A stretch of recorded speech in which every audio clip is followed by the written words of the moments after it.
In recent times, we have seen a lot of court cases where people of color have been unjustly sentenced.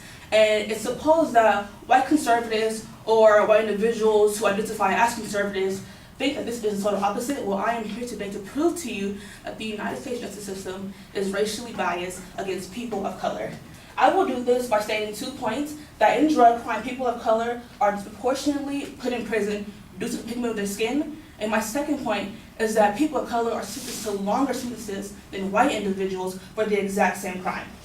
So for my first point, in drug crime, people of color are disproportionately put in prison due to the pigment of their skin. Is that of the 225,242 individuals who are in prison for drug offenses, 45% of those are black and 30 are white. But it's interesting to me because in actuality, white individuals do drugs more often. Illegal substances such as LSD, marijuana, and other hallucinogenic drugs, compared to 10% of black people and Latinos. This is also interesting because it can be argued that the fact that these rates are so high are because urban neighborhoods who are populated by people of color are more heavily policed than suburban neighborhoods which are more populated by white individuals. This can also explain why these rates are so high, and the fact that it's not that black people are doing drugs at a higher rate. Since they're being policed more often, they're being caught more often. Another argument for these high rates and why the justice system is racially biased against people of color is for the fact that the compare statistics of illegal searches for people of color against or compared to white individuals, and just letting them go, even a slap on the wrist. To set this up, I will tell you about your Fourth Amendment. Your Fourth Amendment basically states that you cannot be searched, seized without a warrant or a court order. An exact example of this being violated by racial tendencies happens in the city of Madison in Mississippi. As you may know, Mississippi is a really segregated and tends to be a very racist state.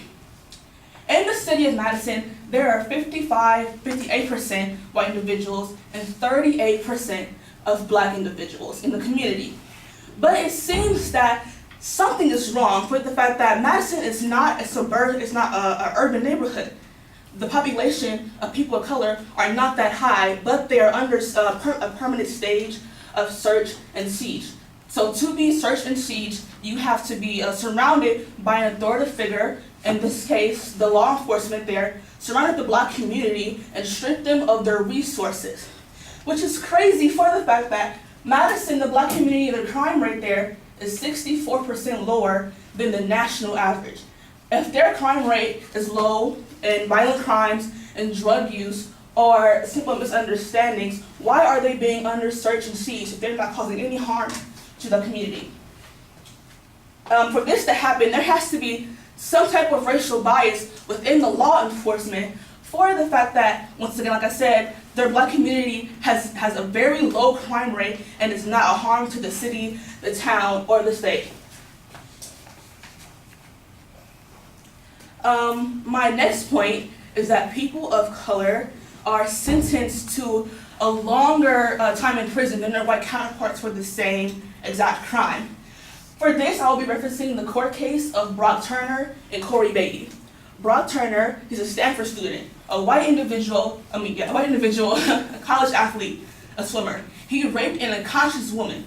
On the other hand, we have Corey Beatty. He is a Vanderbilt student, college athlete. He plays football, also raped an unconscious woman. The only difference in these are the fact that Brock Turner is a white individual, Corey Beatty is a black individual. Both have substantial evidence to prove them both guilty, but Brock Turner actually had an eyewitness to testify against him.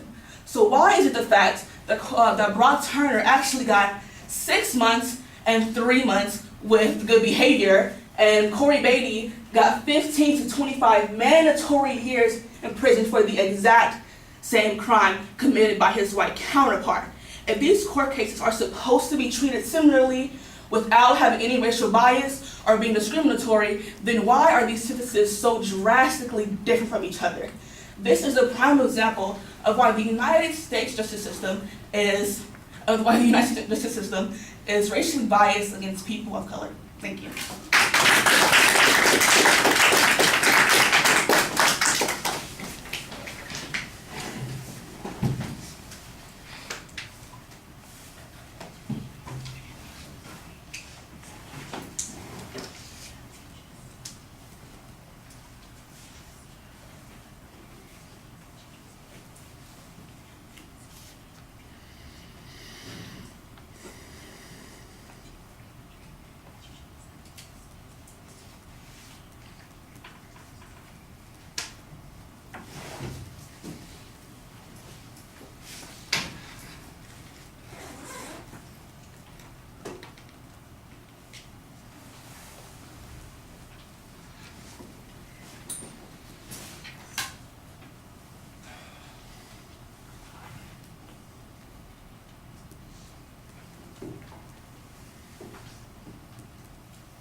All right, well, let's get you out of here because I know you're not feeling well. The proposition's clearly identified. You have a good preview of what the supporting structure is going to be. I think the way it's expressed, it's pretty clear there's a controversy on this subject.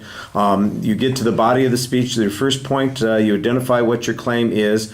You're relying primarily on some statistical comparisons here. You ought to give us the source for those numbers. I don't doubt that they're accurate numbers, but it would increase their credibility if you source them, and we're not getting those sources here, so that's a little bit of a problem. The Fourth Amendment violations that you refer to, if there is a violation, then it would appear that there would be a intervention on the part of the court. If you are suggesting the courts are not adhering to the Fourth Amendment, that's a slightly different issue and it probably needs its own separate amount of information.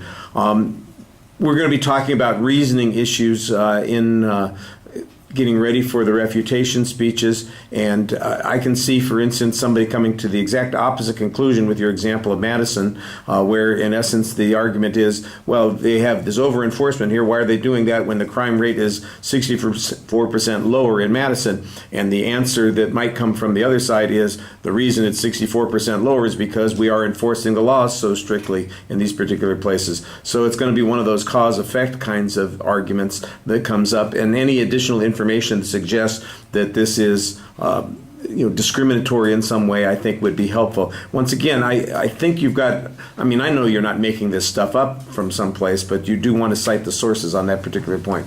On the second point, I think that you've got a good example here, and I think the example, the more you can draw parallels between the cases, the better off you are, and you've got them as college students, and you've got them committing similar crimes against unconscious women.